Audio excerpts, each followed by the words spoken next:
Hi, you're watching GearWire.com. I'm Owen O'Malley, and we are here with Peter Moshay. Yeah, hi. Hi. Hi, everybody.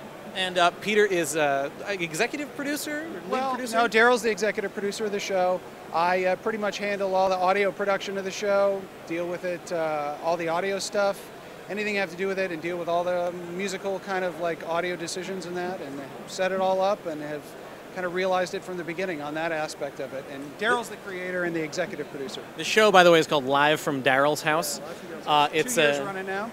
Oh, wow. We've been on for 2 years. This is our we've recorded 26 shows. We're at 24 shows being aired right now, and a lot in store still.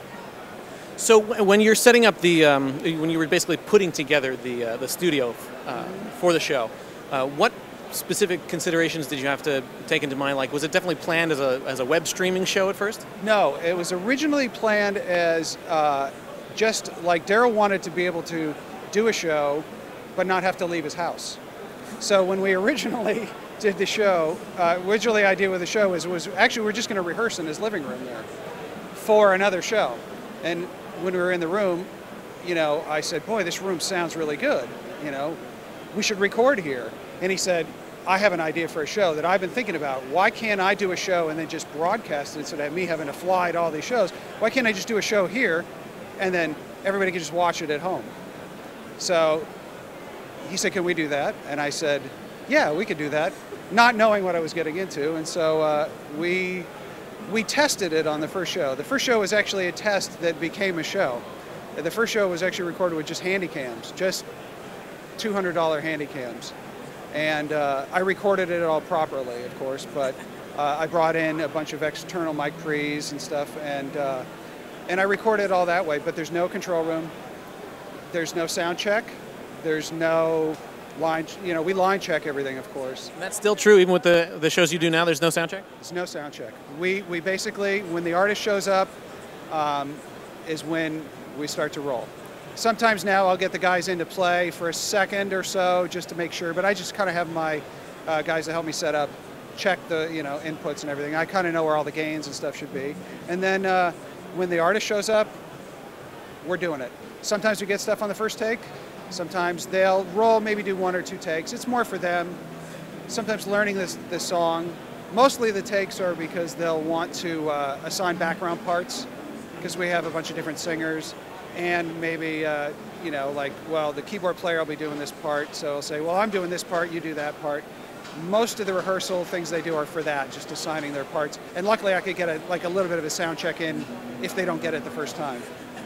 But I usually just get it the first time. I'm always kind of rolling. So what is the rig in the room? I record, right now, I have a bunch of ISA 828 pre's, and then a bunch of pre's for my drums, and different pre's for drums, mixed bag of stuff. Actually, I've logged it all on a GearSled site of the stuff that I've done, and all the individual things, and I can log the same stuff for you. I'll give you all the info. Cool.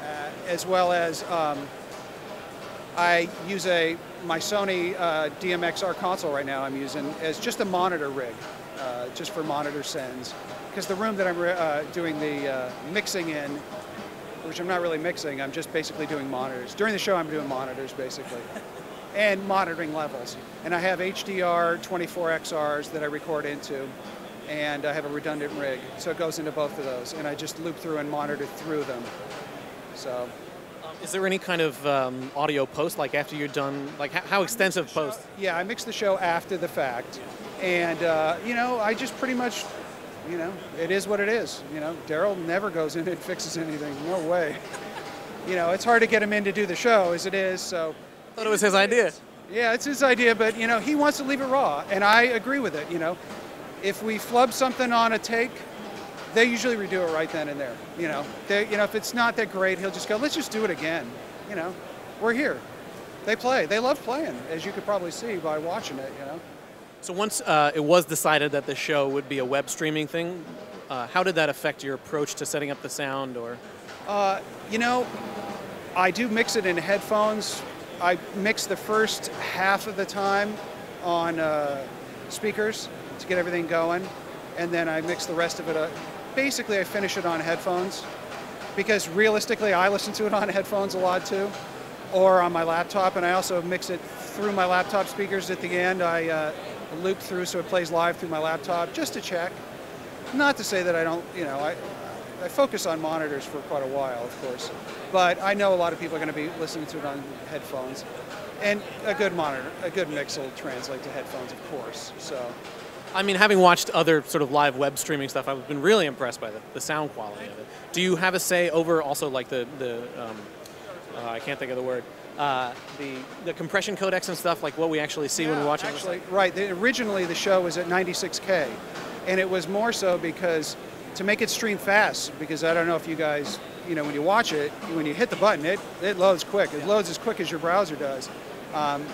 It costs money to stream fast. And it's always a balance, as you know, in the video world, of balancing between video and audio. And when we first started, it was at 96K, and I really wasn't happy with it. The first couple of shows are still at 96K. And I think about the Finger 11 show, or just before that, I told Daryl, I said, I'm really not happy with, I think it should be at least at 128K. It's going to cost this much more money. It's an audio show. It's about music, so it's at 128K now, and it's real encoded, which streams fast, picks up quick, and it's always a balance. Now we're doing it at the widescreen, 24 frames, widescreen. Ronaldo, our video director, went to the wider format now, high def, and also looking ahead to make it for DVD and for a Blu-ray format to put it out there so people can, own it if they want to, And so when you say that it costs more to stream at a higher bit rate, where is the money going into? It's megabits. You're paying for bandwidth, and the more people, right now it's almost doubling in popularity every month. So you pay for being popular. Pay for being popular, yeah. And so we have a great sponsor, Uline, which helps cover the cost. And every time you click on it, you watch it, it's bandwidth, and you got to pay for it. And it's a lot of bandwidth to get the the high resolution video that we're providing now, and 128K audio. I'd like it to go up more, but the problem is if you go up to a higher, 192 or even higher bit rates, some people's connections can't handle it, and their streams, and it starts to stutter. I've tried them all, and we've experimented. You've seen it, I'm sure, probably. Yeah. I definitely was impressed that the quality and the navigability of the site. Yeah, navigability. It's a new word. Navigability. What's your history with Daryl Hall? Oh, I've been working with Hall & Oats for 22 years now. So I do, the recording with them.